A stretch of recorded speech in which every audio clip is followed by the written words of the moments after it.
Okay. Hello. मैं हूँ आपका दोस्त और इस चैनल का होस्ट। और आज हम पढ़ने वाले हैं मैटर इन आवर सराउंडिंग। ये क्लास नाइन्थ का फर्स्ट चैप्टर है। चैप्टर फर्स्ट है साइंस और ये केमिस्ट्री का पार्ट है। ठीक है, तो हम आज पढ़ेंगे मैटर के बारे में। इस टॉपिक में हमें पढ़ना क्या क्या है पहले वो देख लेते हैं। हमें पढ़ना है what is a matter. Matter is made up of particle, Brownian motion, characteristics of particle of motion, classification of matter as solid, liquid and gas, diffusion or interconversion of a state of matter and temperature, latent heat and evaporization। हमें इन सारे topics के बारे में पढ़ना है, पर हमें सबसे पहले पढ़ना होगा मैटर के बारे में। मैटर होता क्या है? क्या आप बता सकते हैं आपके आसपास कुछ ऐसे चीज जो मैटर कहलाते हैं? शायद हाँ या फिर नहीं। अगर मैं आपको मैटर का डेफिनेशन बता दूं तो आप काफी कुछ बता पाएंगे। तो मैटर का डेफिनेशन है that is a matters definition anything which occupies space and has a mass is called a matter। जी हाँ, अगर किसी चीज को अगर आप देखें जिसमें मास हो, मेरे कहने का मतलब मास यानी वजन, मास इन द सेंस ऑफ वजन हो, उसे हम मैटर कहेंगे और वो कुछ जगह छेकता हो। अगर हम इसके एग्जाम्पल में ले तो ये पेन, मेरे हाथ में पेन है, ये मैटर है। This is a paper and this is also a matter.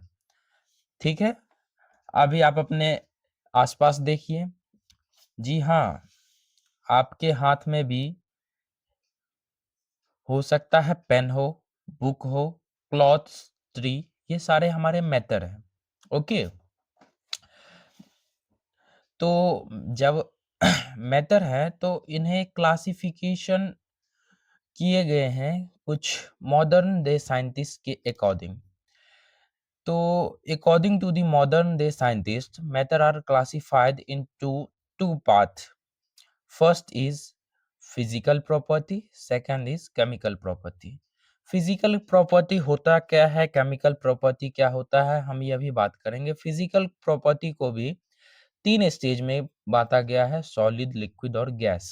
ठीक है, और केमिकल प्रॉपर्टी को एलिमेंट्स, कंपाउंड और मिक्सचर में बांटा गया है, जिससे हम नेक्स्ट चैप्टर में पढ़ेंगे। ओके, और आपको ये बहुत ही अच्छे से पता होगा, अगर मॉडर्न डे साइंटिस्ट ने कुछ कहा है, हमारे जो एंशियंट हिंदू स्क्रिप्चर्स है उसमें भी काफी कुछ नोटेड रहता है रिलेटेड टू दिस साइंस। तो according to the ancient Indian philosopher said that all the matter यानी पदार्थ, मैटर को हिंदी में पदार्थ कहते हैं, लिविंग और non living, was made up of five basic element called पंच तत्व। पंच तत्व, that is air, earth, fire, sky and water। in Hindi, वायु, पृथ्वी, अग्नि, आकाश एंड जल is no, is a five things that is called a पंच तत्व। और ancient Greek philosopher has arrived at the similar classification of matter। जो ancient Greek philosopher थे उन्होंने भी कुछ ऐसे ही सिमिलर मैटर के क्लासिफिकेशंस दिए थे। Our next topic is matter is made up of particles. Okay, हाँ, matter is made up of particle. ठीक है, अब हम इसे एक्सप्लेन करते हैं, इसे समझते हैं कि ऐसा क्यों कहा गया है। Everything around us is made up of tiny particle, our body, chair, table and is made up of particle. आप जिस चेयर पे बैठे हैं, आप जिस टेबल पे हैं, वो सारे पार्टिकल्स से बना है, जो स्मॉल पार्टिकल्स से होते हैं। और पार्टिकल्स होता कितना है, वो कितना स्मॉल होता है, इस चीज़ का एक छोटा-सा झलक हम दिखाना चाहेंगे। A small water drop contain 2 का पावर 10 का पावर सॉरी 10 का power 21 particle of water in it. It means if we tons or trillion of particles contain a one drop of water. So we have a certain evidence which tell us that things is made up of हमारे पास कुछ ऐसे evidence हैं जिससे हम कह सकते हैं कि जो भी मैटर बने हैं वो काफी छोटे पार्टिकल्स से बने हैं और वो हमारा मैटर का स्मॉलेस्ट यूनिट एग्जांपल हमें ऑल्सो प्रूफ करेगा कि कंटिन्यूअसली मूविंग होता है वो कंटिन्यूअसली मूविंग होता है। इस एविडेंस को हमें परफॉर्म करने के लिए कुछ चीजें चाहिए, जैसे कि we take a 3 crystal of potassium permanganate and dissolve them in a 100 ml of water. Take out approximately 10 ml of this solution and put it into 90 ml of clear water. Take out 100 ml of this solution and put it into another 90 ml of clear water. Keep diluting this solution like this 5 to 8 times. Is the water still colored? Yes. मैंने कुछ ज़्यादा नहीं बोला है, मैंने सिर्फ ये बोला है कि पोटाशियम परमैंगनेट जो एक क्रिस्टल होता है और पोटाशियम परमैंगनेट का फॉर्मूला होता है KMnO4 और ये काफ़ी ज़्यादा जल्दी डिसॉल्व होता है। आप पोटाशियम परमैंगनेट के जगह घर में नील, जिसे हम इंडिगो कहते हैं इंग्लिश में, आप उसे देख देख सकते हैं। अगर आप 100 ml ऑफ वाटर में अगर आप 5 से 7 बूंद इंडिगो का डालिएगा और फिर उसको ट्रांसफॉर्म करिएगा in this type 100 ml and take 10 ml this process so that matter is made up of small particles, एकदम small particles से बना होता है। Our next topic is Brownian motion. What is a Brownian motion? Brownian motion होता क्या है? The zigzag motion of these small particles suspended in a liquid or a gas called a Brownian motion. ये एक zigzag pattern होता है, ये एक एकदम zigzag पैटर्न होता है जो हमें दिखता है वाटर और गैसियस स्टेट के मैटर में, ठीक है। ये zigzag पैटर्न होता है। In this theory was given by Robert Brown in 1827. ये 1827 में इसे देखा गया था। इसके एग्जाम्पल में the tiny dust particle move here and there because they are continuously hit by the fast moving particle of air. इसे हम आप देख सकते हैं सुबह में जब सूरज की रोशनी हमारे खिड़कियों से हमारे घर के अंदर आती है, तब हम इसे देख सकते हैं। उसमें डस्ट पार्टिकल्स कंटिन्यूअसली मूविंग करते रहते हैं। ये एक एग्जांपल है ब्राउनियन मोशन का। I hope you understand a Brownian motion and our next topic is characteristics of particle of matter, ठीक है। तो 4 कैरेक्टरिस्टिक्स ऑफ मैटर, 4 कैरेक्टरिस्टिक्स होते हैं मैटर के। कौन कौन से होते हैं आइए जानते हैं। The particle of matter are very very small. जो भी पार्टिकल होते हैं मैटर के वो काफी स्मॉल होते हैं, जिसे हम नेकेड आई से देख नहीं सकते हैं। इसके लिए हमें माइक्रोस्कोप का जरूरत होता है। The particle of matter have spaces between them. जो भी पार्टिकल्स होते हैं उनके बीच में स्पेसेस होते हैं जिसे इंट्रामोलिकुलर स्पेस कहा जाता है। The particle of matter are continue moving, वो कंटिन्यूअसली मूविंग करते रहता है। The particle of matter attract each other.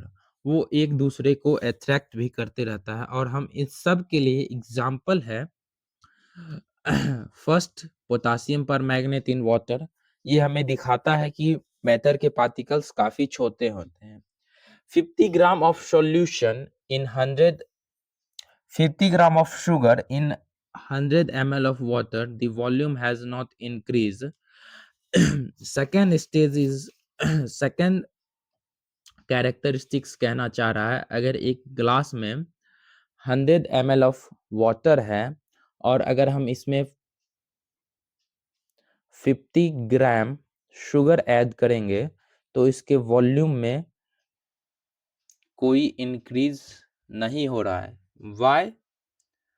क्यों? क्योंकि हम क्योंकि हम ये जानते हैं कि मैटर के इंट्रामोलिकुलर स्पेस में वो शुगर पार्टिकल्स जाके डिसॉल्व हो जाते हैं और वो वॉल्यूम उनका इंक्रीज नहीं होता है।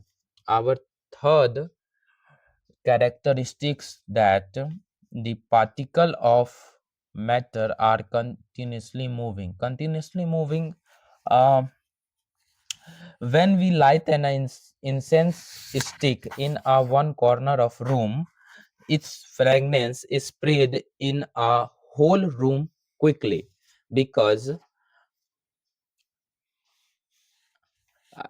हमारा ये एग्जाम्पल कहना चाह रहा है कि अगर हम घर के एक कोने में अगर हम अगरबत्ती को जलाते हैं तो उसकी सुगंध पूरे घर में कैसे फैल जाती है।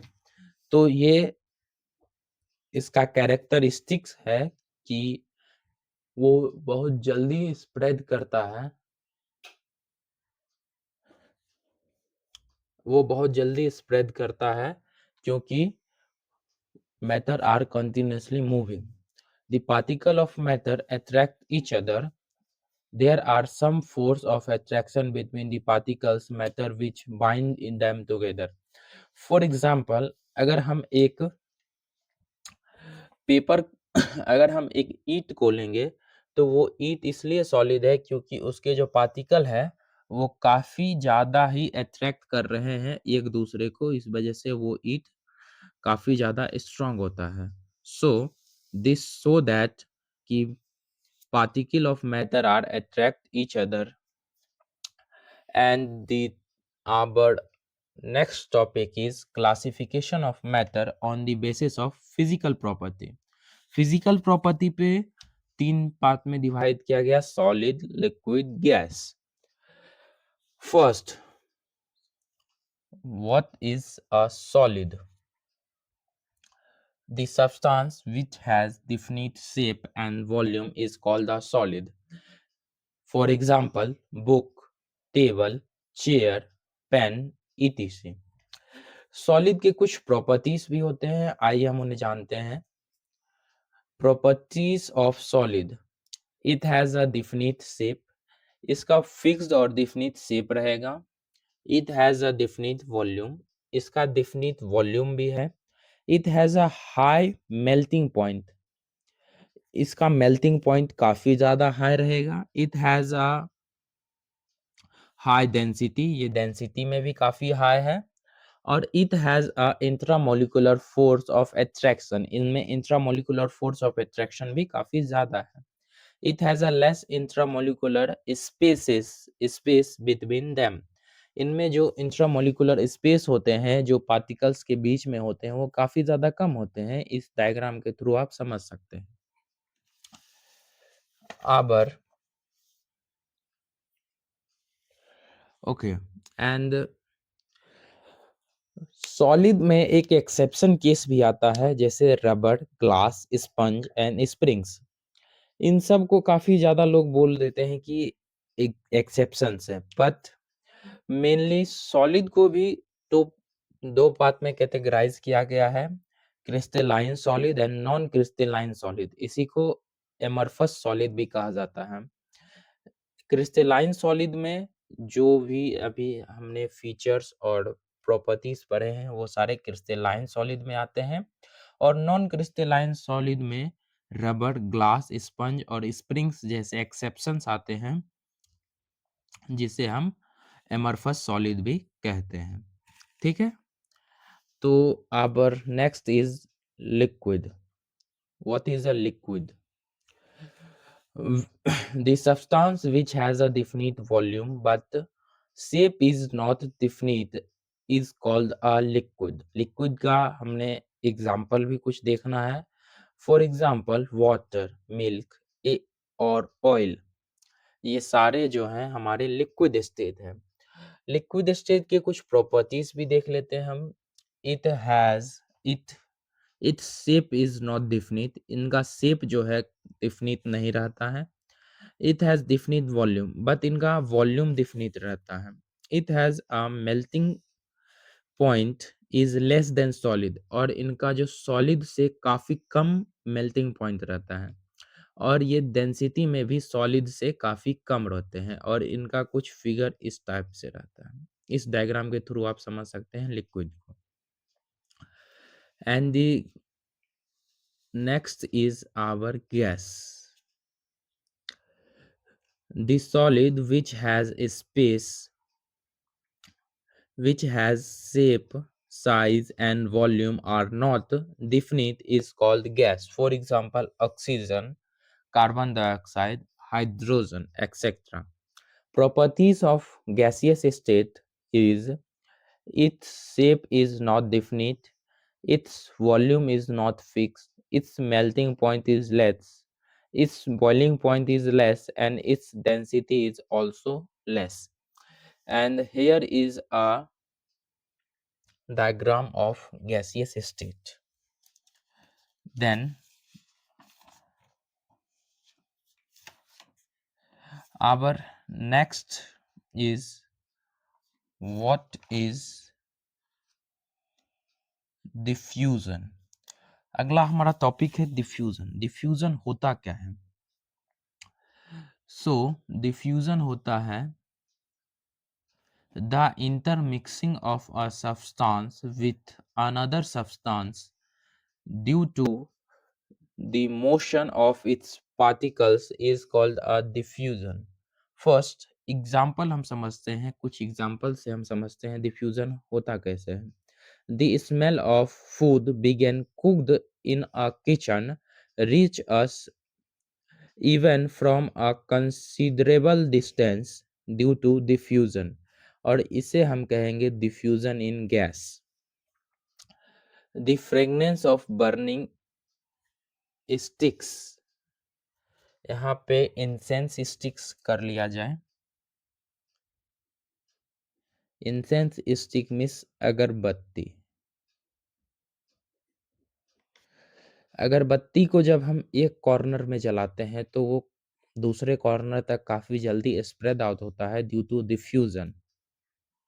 द स्मेल ऑफ परफ्यूम, जी हाँ, ये काफी कॉमन होता है। हम अक्सर शादी, फंक्शन, पार्टीज में परफ्यूम का यूज करते हैं, और परफ्यूम में जो फ्रेगनेंस होता है वो काफी ज्यादा स्प्रेड होता है due to diffusion. The spreading of purple colour of potassium permanganate into a water due to diffusion, इसे हम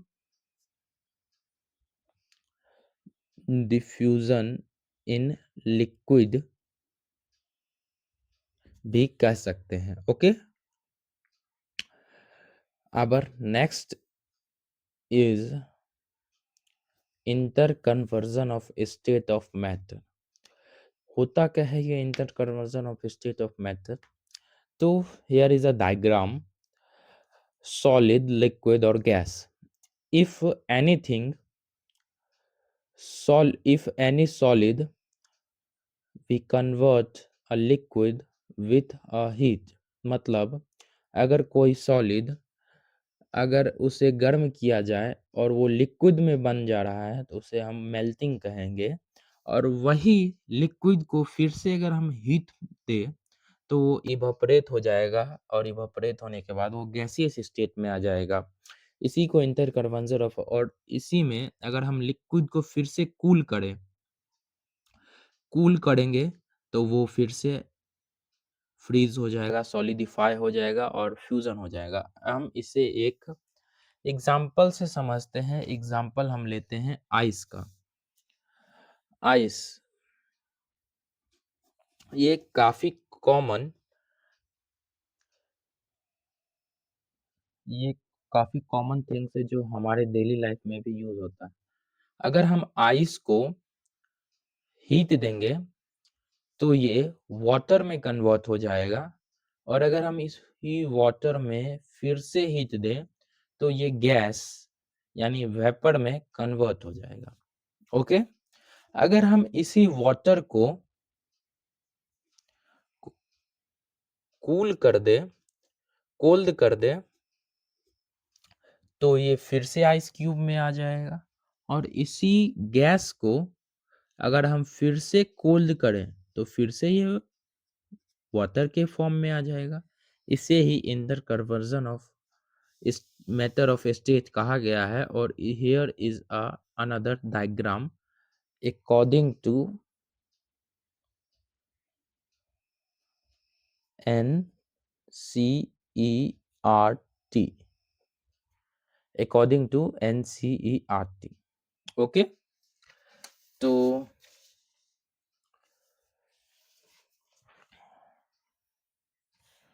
here is the all topics of interconversion of state. So first is melting. What is a melting? The process of changing solid into liquid by heating is called melting. Okay. Second is evaporation. The process of changing liquid into a gas by heating is called the evaporation. Means अगर हम किसी liquid को अगर हम उसे heat देंगे तो वो गैस में बदलेगा, और अगर हम किसी लिक्विड को हीट देंगे और वो गैस में बदलेगा, इसी प्रोसेस को हम इवेपोरेशन कहेंगे। समझ गए? Our next is condensation. The process of changing gas into liquid by cooling is called condensation. Means अगर हम किसी गैस को कोल्ड करके लिक्विड फॉर्म में ला रहे हैं तो उसे हम कंडेंसेशन कहेंगे। और इसका एग्जाम्पल हम अपने किचन में देख सकते हैं। आप गर्म खाने पे कोई भी बर्तन रख दीजिए या फिर उसे एक प्लेट से ढक दीजिए, और आप कुछ देर बाद देखेंगे कि उस प्लेट पे कुछ वाटर ड्रॉपलेट्स आ गए हैं। वही हमारा प्रोसेस होता है कंडेंसेशन का। तो फ्रीजिंग का हम पहले डेफिनेशन देखते हैं। What is a freezing? The process of changing a liquid into a solid by cooling is called a freezing. Okay, अगर हम वाटर को कोल्ड करेंगे तो वो सॉलिड में जाएगा। सॉरी, लिक्विड कर लीजिए। लिक्विड को अगर हम कोल्ड करेंगे तो वो सॉलिड हो जाएगा। इसी को हम फ्रीजिंग कहेंगे। और इसमें हम एग्जांपल ले सकते हैं वाटर का। अगर हम वाटर को कोल्ड करेंगे तो वो आइस में आएगा, और यही प्रोसेस हमारा कहता है फ्रीजिंग। तो next is our sublimation.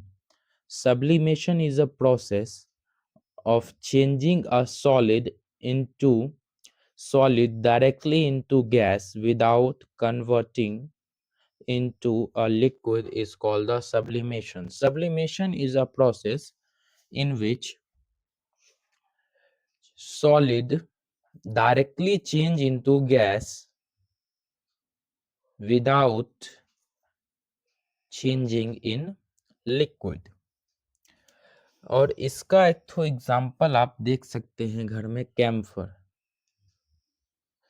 Camphor, नेप्थिलीन और ड्राई आइस। ड्राई आइस को CO2 भी कहा जाता है। कंपर्स CO2 means highly compressible CO2। ये कंप्रेसिबल CO2 के कंपोनेंट्स होते हैं। ये सारे एग्जाम्पल्स हैं सब्लिमेशन के, जो सॉलिड से डायरेक्टली गैस में चेंज हो जाते हैं without changing in liquid. Okay, our third is diffusion, sorry, deposition. Deposition means the process of changing gas directly into a solid without converting into a liquid is called a deposition. Deposition में होता क्या है कि वो gas से direct solid में change हो जाता है विदाउट कन्वर्टिंग लिक्विड, इसे ही हम डिपोजिशन कहते हैं। Our next topic is temperature. Okay, first we can understand what is a temperature. It's so that hotness and coldness of any object. Temperature जो है वो किसी भी हॉटनेस एंड कोल्डनेस को शो करता है। फॉर एग्जांपल, अगर हमें फीवर है तो डॉक्टर बोलते हैं कि 101 डिग्री फ़ारेनहाइट आपका टेम्परेचर है। वो हमारे बॉडी का, ये हमारा बॉडी टेम्परेचर बताया है डॉक्टर ने बाय यूजिंग थर्मोमीटर। थर्मोमीटर का यूज करके हमारे डॉक्टर ने ये बताया कि हमारे बॉडी का टेम्परेचर 101 फ़ारेनहाइट है, और आप जिस रूम में बैठे हैं उस रूम का एवरेज टेम्परेचर 37 डिग्री सेल्सियस होता है in summer.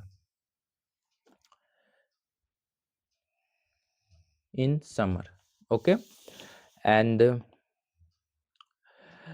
It's SI unit is kelvin, और इसका एसआई यूनिट केल्विन है। टेम्परेचर का एसआई यूनिट क्या है? Kelvin. And the other unit of temperature is Celsius और फ़ारेनहाइट। सेल्सियस और फ़ारेनहाइट दो इसके अदर यूनिट्स है जिससे मेजर किया जाता है टेम्परेचर को। ये दोनों अलग अलग जगह अलग अलग चीजों के लिए यूज होते हैं। टेम्परेचर अगर हम पढ़ रहे हैं तो इसमें हमारा एक आता है बॉइलिंग पॉइंट और एक आता है melting point. First we can understand what is a boiling point. The boiling point means that temperature at which a liquid change into gaseous state is known as a boiling point. Boiling point means कोई भी liquid अगर change हो रहा है gaseous state में, उसे ही हम कहेंगे बॉइलिंग। समझ गए? अगर कोई भी लिक्विड को अगर हम गैसियस स्टेट में कन्वर्ट कर रहे हैं उसे हम कहेंगे बॉइलिंग। ठीक है, और इसका एक the value of boiling point of water is 100 degree Celsius. अगर हम वाटर को 100 डिग्री सेल्सियस के टेम्परेचर पर लाएंगे तभी वो बॉईल होगा। ठीक है, और अब हम मेल्टिंग पॉइंट को समझते हैं। What is a melting point? Melting point means the temperature at which a solid change into a liquid state is known as a melting point. Melting point आप यहाँ समझिए, मेल्टिंग पॉइंट को क्या कहते हैं। मेल्टिंग पॉइंट मीन्स अगर कोई solid change हो जा रहा है लिक्विड स्टेट में, solid change into a liquid state is called a melting. इसमें हीट का यूज होता है। समझ गए? अगर कोई सॉलिड को अगर आप हीट हीट प्रोवाइड कर रहे हैं और वो मेल्ट हो जा रहा है, उसे ही हम कहेंगे मेल्टिंग पॉइंट। और इसमें the value of melting point of ice is 0 degree Celsius. Yes, the value of melting point of ice is 0 degree Celsius. Okay. Okay. Our next topic is latent heat. What is a latent heat? It is the heat absorbed by a substance to change its state without changing its temperature. Means अगर हम एक ice को heat provide करेंगे, ये एक ice है और इसे अगर हम हीट प्रोवाइड करेंगे तो इसके मेल्ट होने के बीच में जो ये आइस हीट एब्जॉर्ब कर रहा है उसी को हम लेटेंट हीट बोलते हैं। लेटेंट हीट मीन्स यहाँ पे एक और हिडन, लेटेंट को हिडन हीट भी बोला जाता है। ओके, और इसे 3 टाइप में कैटेगराइज किया गया है। Latent heat of fusion, latent heat of vaporisation, latent heat of sublimation. First, first we can understand a latent heat of fusion. What is a latent heat of fusion? The heat required change a solid to liquid at its melting point without any change its temperature, change in temperature. The heat required change a solid to liquid at its melting point without any change in temperature is called a latent heat of fusion। और latent heat of fusion का value क्या होता है? ये value है 3.34 into 10 का power 5 joule पर KG, ये इसका वैल्यू है। And second is latent heat of vaporisation. Latent heat of vaporisation होता क्या है? Latent heat of vaporisation means the heat required to change a liquid to gas at its boiling point without any change in temperature is called a latent heat of vaporization। and latent heat of vaporization की जो value होती है 2.26 into 10 का power 6। This is a value of latent heat of vaporization। and next is latent heat of sublimation। The heat required to change a solid directly to gas without changing its temperature is called a latent heat of sublimation। Okay, and our next topic is evaporization। evaporization क्या होता है? The process of a liquid change into a vapor or gas even below its boiling point is called a vaporization। और vaporisation के कुछ factors affect करते हैं। Factor affect evaporation, temperature, humidity, surface area and wind speed. और evaporation का एक example है, जब आप देखते होंगे कि गर्मियों में हमारे घर में घड़े का पानी पिया जाता है। अगर हम इसमें गर्म पानी भी डालते हैं तो कुछ देर बाद वो ठंडा हो जाता है। तो इसके लिए हम काउज है इवापोरेशन, इवापोरेशन इसका काउज है। ठीक है, तो इसमें होता ये है कि इसमें एक स्मॉल स्मॉल पोर्स होते हैं जिससे कुछ पानी बाहर आ जाते हैं। इस मटके के अंदर से कुछ पानी बाहर आ जाते हैं और यहाँ इस सरफेस पे जो टेम्परेचर है उसे एब्जॉर्ब करने लगते हैं। यहाँ के जो हीट है इसे एब्जॉर्ब करते हैं और कुछ हीट ये मटके के पानी के अंदर से लेते हैं और कुछ एनवायरनमेंट से लेते हैं और ये इवोपरेट हो जाते हैं। इवोपरेट हो जाने के बाद यहाँ पे कूल हो जाता है। जैसे ही पानी इवोपरेट होगा वैसे ही वहाँ कूल हो जाएगा। इसी को हम कहते हैं इवोपरेशन। और ये एक छोटा सा एग्जाम्पल था इवोपरेशन का।